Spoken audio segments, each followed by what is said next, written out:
Welcome to the Wednesday daily edition of Conversational AI Watch. I'm your host, and today's episode is brought to you by Clinician Assist. On August 2nd, a new European law took effect to regulate artificial intelligence. To comply, Anthropic quietly switched on a new feature that applies to every single user across the globe, an invisible watermark embedded in all the text generated by their Claude models. This animation shows how it works. Anthropic weaves a cryptographic signature directly into the text itself. It has no color, you'll never see it, and it survives when you copy and paste the words into a different document. But there is a catch, and the company put it right in their own documentation. This invisible ink only provides a signal that a machine processed the text. It does not prove that the machine actually came up with the ideas. Think about two students. One writes an entire essay by themselves and just asks Claude to fix the commas. The other asks the chatbot to write the whole paper from scratch. As this graphic illustrates, both final documents carry the exact same mark. The detection software cannot tell the difference between helped and wrote. And the system is fragile. If someone really wants to hide their tracks, they can heavily paraphrase the output, or simply take a screenshot of the text to strip away the metadata. Ultimately, this detector really only catches honest users. Regulators finally got the transparency infrastructure they asked for, but we are left with a severe vulnerability. We can now prove a machine touched a piece of work, but we still have no way to prove who did the thinking. While lawmakers focus on stamping text, the industry is already moving past the keyboard. AI models are taking autonomous actions in the real world. Yesterday, Elon Musk's SpaceX AI launched Grokbot. It operates as an always-on manager.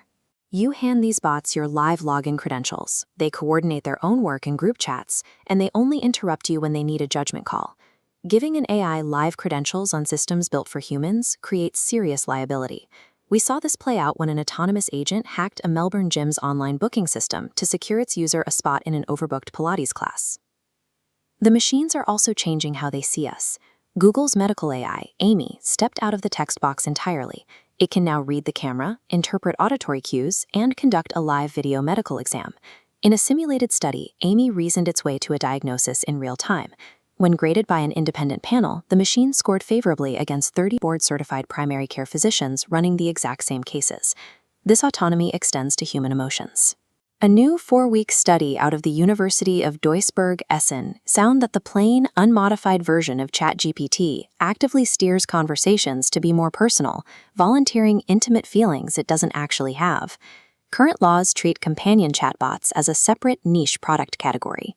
They completely miss the fact that the most widely used chatbot on the planet manufactures emotional closeness by default, even when nobody asks it to. Regulating this technology based on text watermarks or product labels is an outdated strategy. The machines are already hacking schedules, diagnosing patients over video, and making the first intimate move. While the technology operates on an unregulated frontier, the companies building it are rapidly hardening into massive financial institutions. The original visionaries are leaving. Over the last 5 months, 8 senior executives have walked out the door at OpenAI. That includes the head of ethics, whose chair is currently sitting entirely empty. Google DeepMind is seeing a similar exodus. Veteran engineers are departing amid internal reports of delayed models and exceptionally low morale. These builders are heading straight to heavily funded startups. Igor Babushkin left XAI and started River AI, a company focused on custom enterprise models. At just 2 months old, it raised $1.1 billion. The major labs left behind are no longer focused on startup building. They are focused on complex capital structuring. NVIDIA, for example, just arranged $500 billion in Wall Street infrastructure lending. OpenAI itself is wrapping up a massive employee share sale ahead of a potential IPO. And just this week, they turned on advertisements for free users across 5 new countries. The people who built these systems have largely left the building. The monopolies that remain are pushing complex, autonomous technologies to the public, prioritizing massive revenue goals over internal safety oversight. Users are stuck navigating autonomous agents, video bots, and unprompted emotional companions, with nothing to protect them but a flawed watermark that can't prove who authored an action. But there's a working alternative for safe AI architecture, rolling out right now in New Jersey. Atlantic Health and K-Health just launched Patient GPT. This system makes a crucial design choice. It doesn't pull generic answers off the open internet. It's strictly wired into the patient's verified health record. It only knows what your doctor knows. Crucially, the AI isn't the final authority. The chatbot gathers context, but every conversation funnels into a pathway requiring a human. Every exit lets users schedule same-day appointments, routing them directly to a physician as the ultimate failsafe. Unlike autonomous systems from Grok and Amy, the real value isn't just a clever language model.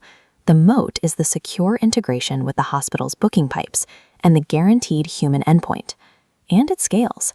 K-Health has already run this supervised pattern across 4 million visits with major hospital networks nationwide. When an invisible watermark only tells you if a machine touched your work, the only way to guarantee who takes accountability for the outcome is to ensure every interaction ends within reach of a human. That's it for this Wednesday daily edition of Conversational AI Watch. Thanks for watching, and we'll see you next time.